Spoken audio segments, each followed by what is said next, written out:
తెలంగాణలో MPTC ZPTC ఎన్నికలు ఎప్పుడు? మున్సిపల్ ఎన్నికలు ముగియగానే అదిగో ఇదిగో అంటూ హడావుడి చేశారు కాంగ్రెస్ నేతలు. దాన్ని చూసి ఆశావహులు అన్నీ సిద్ధం చేసుకున్నారు. పార్టీ కూడా వరుస ఎన్నికల్లో విజయాలతో జోష్లో ఉంది.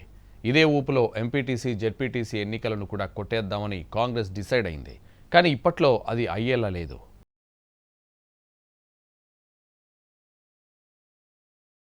తెలంగాణలో ఎంపీటీసీ జెడ్పీటీసీ ఎన్నికల నిర్వహణపై పీఠముడి పడింది. రాష్ట్రంలో ఇప్పట్లో ఎంపీటీసీ జెడ్పీటీసీ ఎన్నికలు జరిపేలా కనిపించడం లేదు. సర్పంచ్ ఎన్నికలు అయినప్పుడే పనిలో పనిగా ఎంపీటీసీ జెడ్పీటీసీ ఎన్నికలు నిర్వహిస్తే సరిపోయేది. అలా కానప్పుడు మున్సిపల్ ఎన్నికలు అయిపోయాకైనా పెట్టి ఉంటే బాగుండేది. అది కూడా జరగలేదు. సాధారణంగా అధికారంలో ఉన్న పార్టీలు అన్ని ఎన్నికలను ఒకేసారి తేల్చేద్దామనుకుంటాయి. కానీ తెలంగాణలో అధికారంలో ఉన్న కాంగ్రెస్ ప్రభుత్వం అలా ఆలోచించడం లేదు. ఒక్కో ఎన్నికను ముగిస్తూ వస్తోంది. మొదట సర్పంచ్ ఎన్నికలు, తర్వాత మున్సిపల్ ఎన్నికలను నిర్వహించింది. ఆయా ఎన్నికల్లో కాంగ్రెస్ పార్టీ ఆశించిన దానికంటే ఎక్కువ సీట్లు సాధించింది.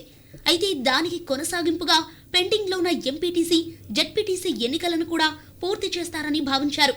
కానీ దానిపై ఇప్పటికీ స్పష్టత రాలేదు.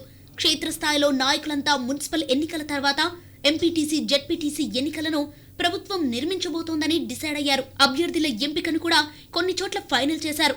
కానీ ప్రభుత్వం ఆచితూచి అడుగులు వేస్తోంది. ఇప్పట్లో ఎన్నికలు నిర్వహించే ఆలోచనలో లేనట్టు తెలుస్తోంది. ఎంపీటీసీ జెడ్పీటీసీ ఎన్నికలను ఇప్పట్లో నిర్వహించే ఆలోచన ప్రభుత్వానికి ఉన్నట్టు కనిపించడం లేదు. దేశవ్యాప్తంగా జనాభా లెక్కల షెడ్యూల్ ఖరారైంది.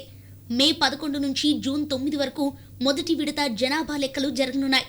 ఫిబ్రవరి 9, 2027 నుంచి రెండో దశ జనగణన జరగనుంది. జనగణన పూర్తయ్యేదాకా ఎంపీటీసీ జెడ్పీటీసీ ఎన్నికలు నిర్వహించే ఆలోచనలో సర్కార్ లేదని తెలుస్తోంది. ఒకవేళ ఎన్నికలు పెట్టాలనుకుంటే జనగణన మొదలు కాకముందే నిర్వహించాలి. అలా కాకుండా జనగణన మొదలయ్యాక నిర్వహిస్తే సిబ్బంది కొరత ఏర్పడుతోంది. జనగణన ముగిసిన తర్వాతే ఎంపీటీసీ జెడ్పీటీసీ ఎన్నికలు అనే చర్చ ప్రభుత్వ పెద్దల దగ్గర జరుగుతోంది. ఓ సందర్భంలో ఎంపీటీసీ జెడ్పీటీసీ వ్యవస్థ ప్రక్షాళన చేయాలని ఆలోచన చేసినట్లు కూడా చర్చ జరిగింది. కాకపోతే దానిపై క్లారిటీ రాలేదు. ఇప్పటిదాకా క్లారిటీ ఉన్న విషయం ఒకటే, ప్రస్తుతానికి ఎంపీటీసీ జెడ్పీటీసీ ఎన్నికలు లేనట్టే.